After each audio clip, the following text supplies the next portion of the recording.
नजर पकाइबा वर्तमान किछि मुख्य खबर उपरे। वीडियोटी को देखिबा पूर्व प्रथमे लाइक सब्सक्राइब एंड शेयर करंतु। आगामी वर्षे जाए हेबनी कौनसी नुआ योजना।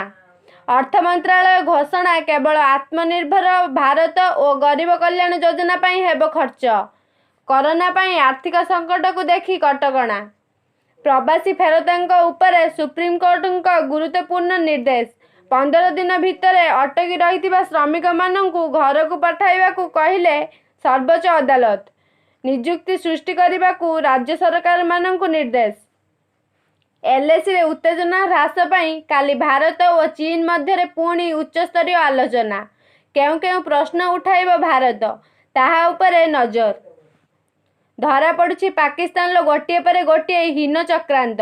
भारतीय राष्ट्रदूत पछरे एजेंट लगाइथिबा वीडियो पर पदरे पड़िला बदमाशी।